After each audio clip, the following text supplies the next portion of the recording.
नमस्कार। असम आदित्य से मैं काजल आप सभी का स्वागत करती हूँ। आइए देखते हैं आज की पहली खबर। 5वीं Scorpene class made in India पनडुब्बी भागीर पहले समुद्री परीक्षण के लिए रवाना हो चुकी है। एमडीएल में चल रहे प्रोजेक्ट 75 स्कॉर्पियन कार्यक्रम की 2 पनडुब्बियों कलवरी और खंडेरी को भारतीय नौसेना में शामिल किया गया है। तीसरी पनडुब्बी करंज कठोर समुद्री परीक्षण के अंतिम चरण में है। भारतीय नौसेना के कलवरी क्लास प्रोजेक्ट 75 की 5वीं पनडुब्बी यार्ड 11879 ने 1 फरवरी 2022 को अपना समुद्री परीक्षण शुरू किया।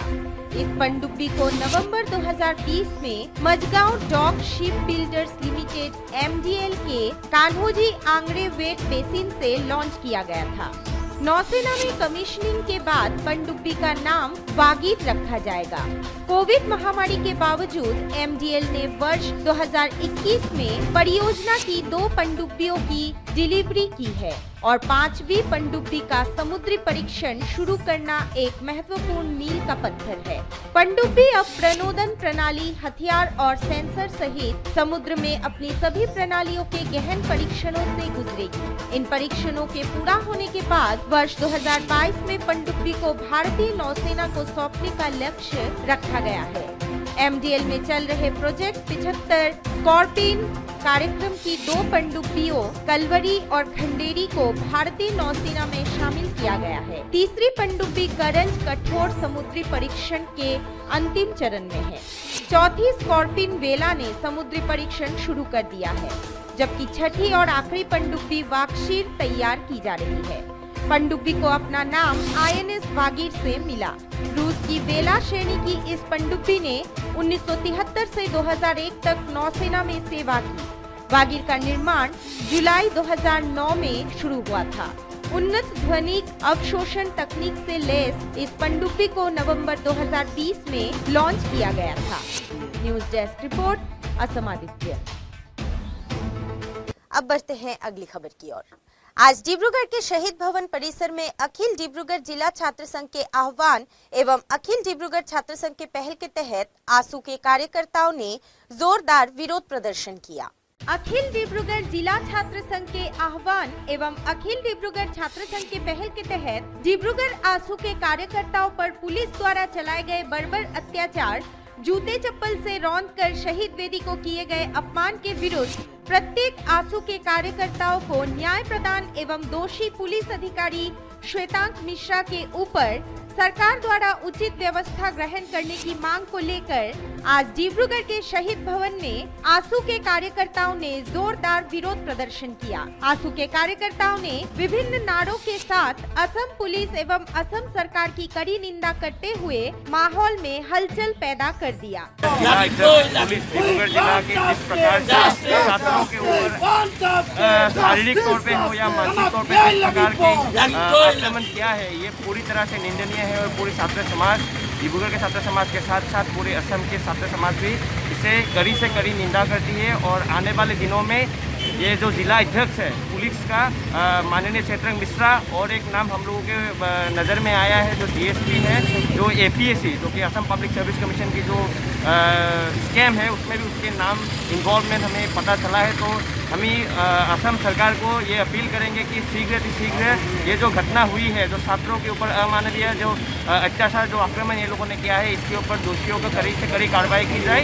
और आने वाले दिनों में असम सरकार जो पुलिस के साथ मिलकर जिस प्रकार से गणतंत्र को कुचलने की कोशिश कर रहा है, इसको जल्द से जल्द बंद करके जो घटना यहाँ से असम के जनता को जो दिखी है, डिब्रूगढ़ की जनता ने जिस प्रकार से छात्रों को जोतों से कुचला गया है, ये पूरी तरह से निंदनीय है और अतिशीघ्र असम सरकार इसके ऊपर व्यवस्था ग्रहण करना चाहिए। News desk report, Assam Aditya.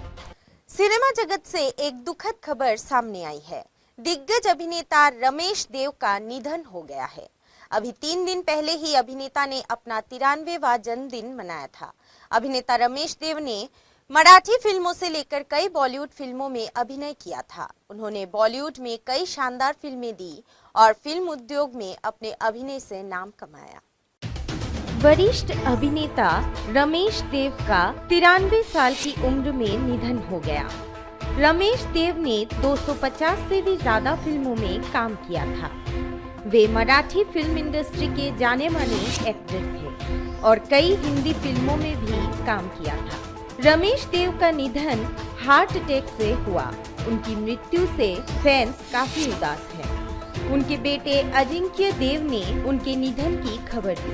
3 दिन पहले जब रमेश देव ने अपना 93वां जन्मदिन मनाया तो किसी को इस बात का अंदाजा नहीं था कि बर्थडे मनाने के बाद इतनी जल्दी वो दुनिया छोड़ देंगे। जन्मदिन के मौके पर फैंस ने उनकी लंबी उम्र की दुआ भी की थी। आपको बता दें कि रमेश देव ने कई हिंदी फिल्मों में भी काम किया है, जिसमें कोरा कागज और खिलौना भी शामिल है। उन्होंने मराठी फिल्मों और मराठी थिएटर में भी काम किया था। रमेश देव का बॉलीवुड फिल्मों का सफर राजश्री प्रोडक्शन की फिल्म आरती से शुरू हुआ था। उन्होंने अपने फिल्मी करियर में कई यादगार फिल्में दी।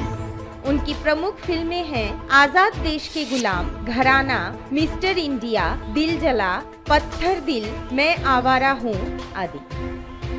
News desk report, Assam Aditya. Makum police थाने के पास ही बीती रात एक व्यक्ति के घर पर लूट की घटना संघटित हुई है। लुटेरों ने गहने, मोबाइल फोन एवं नकद रुपए लूटने के साथ साथ घर में मौजूद पति पत्नी को एक कमरे में बंद कर फरार हो गए।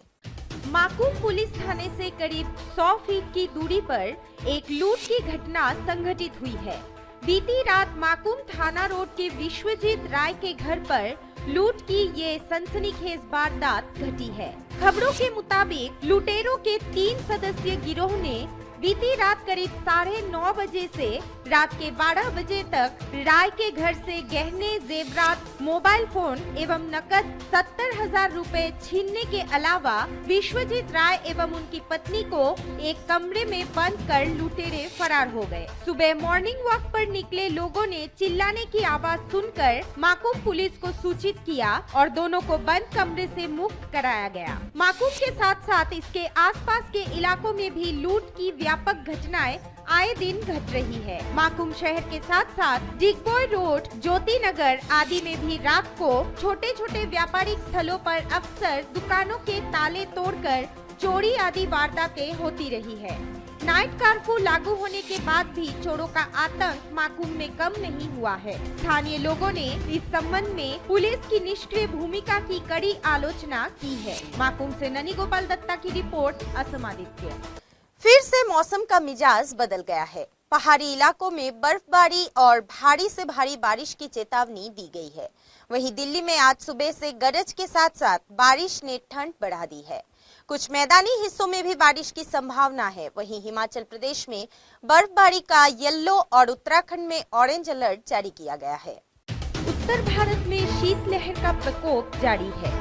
इसी बीच मौसम विभाग ने हिमाचल प्रदेश में भारी हिमपात का येलो अलर्ट जारी कर दिया है। मौसम विभाग ने हिमाचल प्रदेश के ऊंचाई वाले इलाकों चंबा, स्पीति, कुल्लू और राजधानी शिमला में भारी बर्फबारी की चेतावनी जारी की है। मौसम विभाग ने चेताया है कि आगामी 48 घंटों के भीतर अत्यधिक ठंड और भारी हिमपात हो सकती है। हिमाचल प्रदेश के मौसम विभाग IMD प्रमुख सुरेंद्र पॉल ने बताया कि चंबा, स्पीति, कुल्लू, शिमला समेत हिमाचल प्रदेश के ऊंचाई वाले इलाकों में भारी बर्फबारी को लेकर येलो अलर्ट जारी किया गया है। पिछले वर्षों की तुलना में बर्फबारी की अवधि लंबी थी। आने वाले 48 घंटे भारी बर्फबारी के साथ कड़ाके की ठंड पड़ेगी। वहीं 48 घंटे के लिए उत्तराखंड में भारी बारिश और बर्फबारी का अलर्ट जारी किया गया है। खासकर गढ़वाल और कुमाऊं के पर्वतीय जिलों में भारी से लेकर बहुत अधिक भारी बारिश की आशंका जताई जा रही है।